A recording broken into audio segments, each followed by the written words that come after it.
Alright, welcome to vlog number 2. Not a lot has happened in the last few weeks, but for the sake of staying consistent and keeping you guys updated, we just wanted to run through a couple things we're working on this week.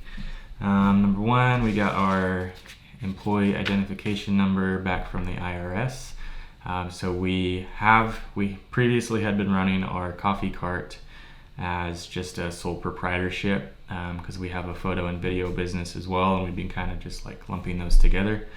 But now we are going to be separating those businesses. So we filed the coffee shop as an LLC, filed Circle Coffee as an LLC because we don't want to be, personally held responsible for anything that happens in the shop. So if someone wants to sue us, they can come after the shop, but they can't come after us. And then one other thing I'm working on right now, I went out this morning and took a photo of the exterior of the building, and then I'm on my computer doing some mock-ups of just some changes that we're gonna make to the building. So I'll show you here. So this is the existing exterior of the building. Some decisions we're looking at making. You can see these kind of like ugly panels, I guess, that are kind of just randomly, some have come off, some are just, it's just kind of random. So, and then there's this big Econo Wash sign. This was a laundromat. I think they closed down about 3 or 4 years ago. So it's just been vacant. It's kind of a cool sign, but it's also just large and horizontal, and I'm not sure what we're gonna do with it. So then we have this kind of not very appealing tan brick in the center. So what I'm doing is just kind of like going into this photo and trying to mock up like what we might want to do with these panels. Like, do we want those to be white or black, or just trying to give myself a rough visual idea because it helps me. And then going in and making that white brick area just so I can see what that would look like. And then I have a black option as well. I think that looks pretty nice. And then going into the sign and just filling that in with either white or black. I have like a white border there. I don't know. I think those look pretty good together. Then also have a white option with black, which we could also do with like a white. I don't know, man. Tough call. And then I think what would look really cool is like a nice modern font right there. I think that looks really slick. So let me know what you guys think. I think that's pretty cool. A lot of fun things we could do here, and just really, it's really so many options, but I think that looks pretty nice. I think that's probably what we're gonna go with. So now I'm gonna run over to the shop really quick to show you just the little bit of progress we've made since our last video.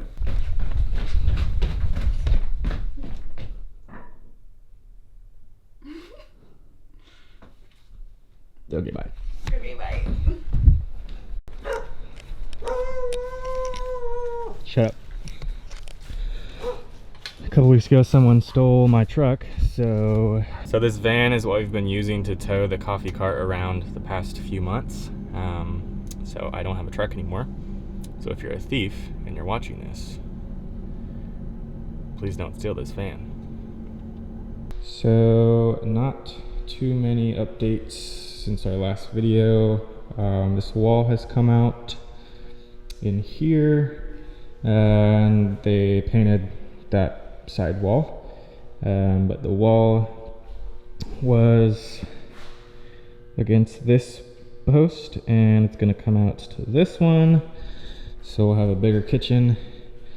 Yeah, that's one of the only things that's happened. Over the next month or so, we are working with the landlord to figure out just a plan for plumbing and electrical and the HVAC, because that is all going to be new. The landlord is taking care of that before he turns the building over to us. We also have been trying to help with that process to draw out a floor plan to give to the architect to give him an idea of where we want things placed. What I did was I used a website called Smart Draw to start to place some things in. I just started literally looking up refrigerators and dimensions of ovens and the espresso machine and stuff like that, so I could, based on the size that the architect gave us of the entire building, I could start to place equipment in, just to give an idea of what kind of space we have.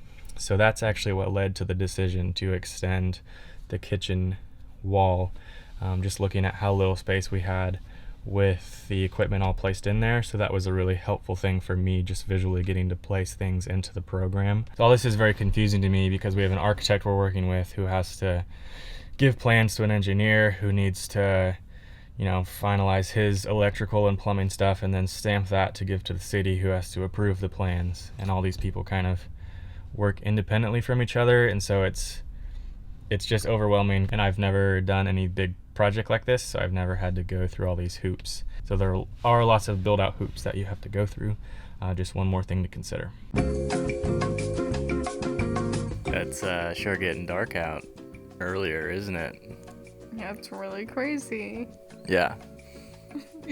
Hidden Utopia asks, when will the cart be open on your patio next? Not really sure. We're probably not going to have it up on the patio too often, just because we have a lot of work to do. But we'll see. A lot of our free days are going to have to start going towards working on the shop. We got a couple people ask variations of the same question. What's the vibe of the shop going to be? What kind of colors, themes? We don't necessarily have any theme in mind right now.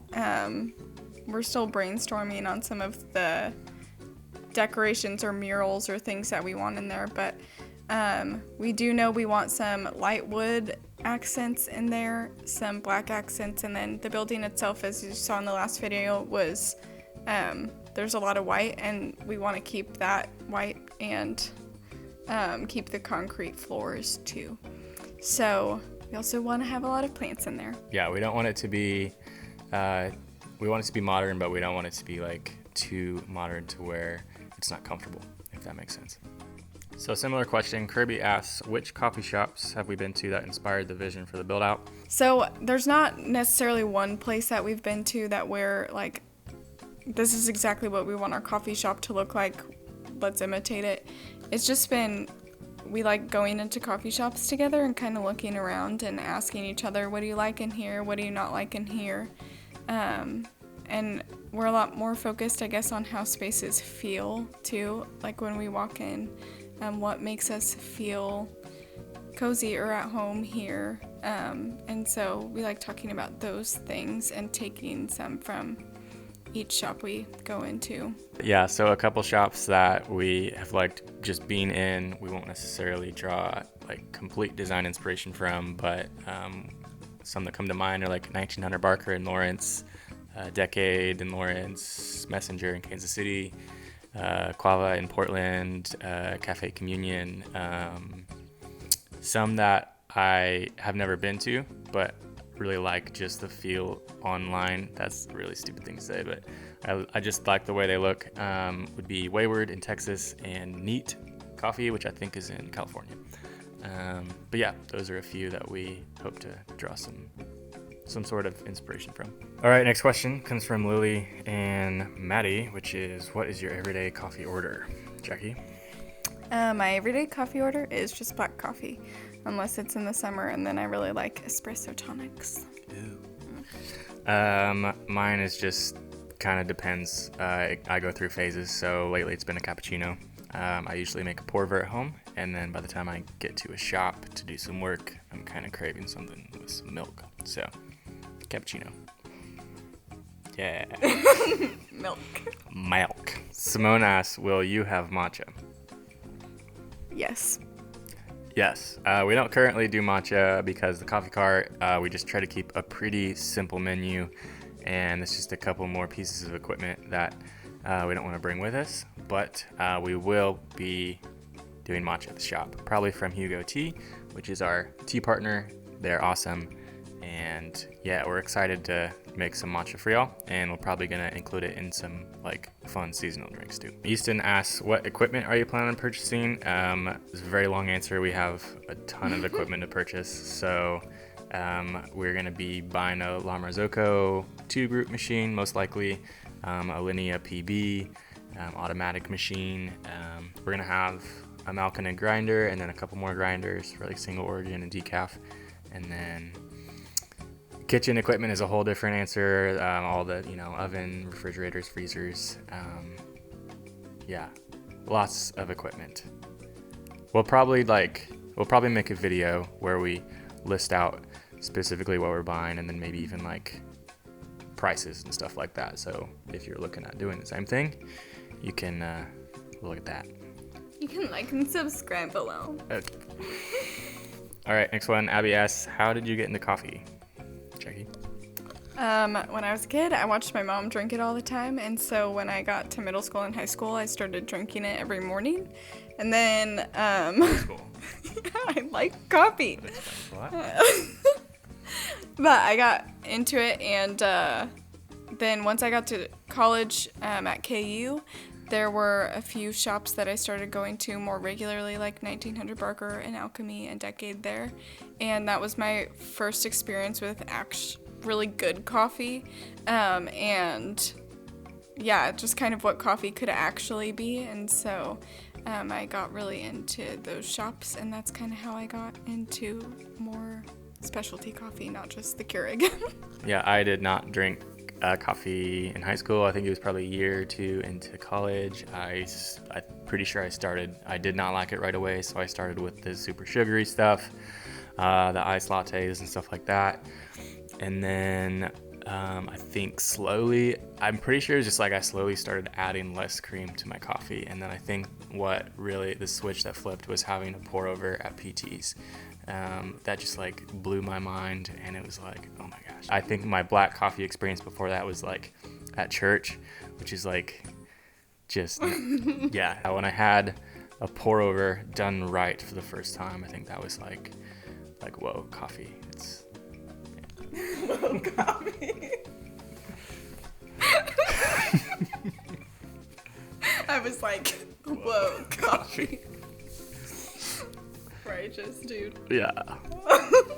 So yeah, I think when I had, okay. Our modern manor has a question. Okay, moving on. Josh asks, what is your 12-step recovery program? Editing wedding videos. Get out.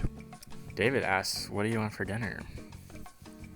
You know what I want for dinner. Should I get a pad thai with chicken?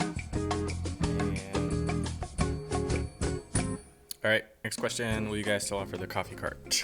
Check here. Eventually, yes, but for the first few months while we're opening the shop and after the shop opens, we won't do anything. We're gonna pause events, and then hopefully after that we'll be able to set up a kind of catering team, and then do some events and promote the shop through the cart, and even just do like patio, like on our patio, have the cart out there or things like that. So eventually we will, but not right away. Next question, secret to a happy marriage. Who said we had a happy marriage?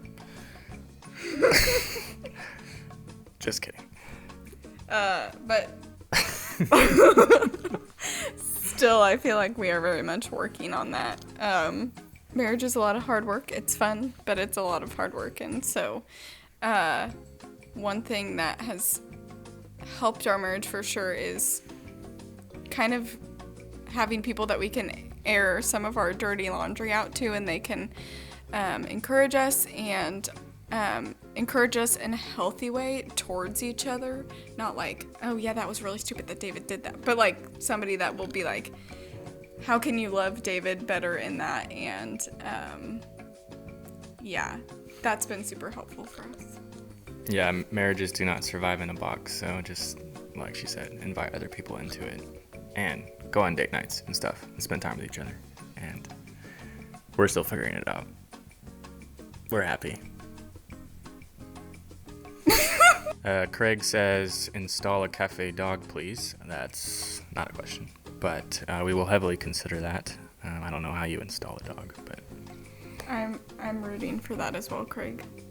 Sam asked, what is our favorite coffee origin / process? I think I like natural processed coffees the most, but I don't really discriminate. I don't quite know what my favorite origin would be. I've had a lot of coffees I really like from Ethiopia and Kenya. Those would be my two, but I'm still on my journey. I'm still learning like kind of what origins I favor. Jackie? And I think I tend to favor a Guatemalan more. It's usually a little bit more floral or fruity, so that's kind of what I lean more towards instead of like maybe more bitter chocolatey. Which makes me sound like I really know what I'm talking about. Yeah, you do. We actually have a cupping with Sam tomorrow, so maybe you can change my mind on something. The next question is, what do you love about Topeka?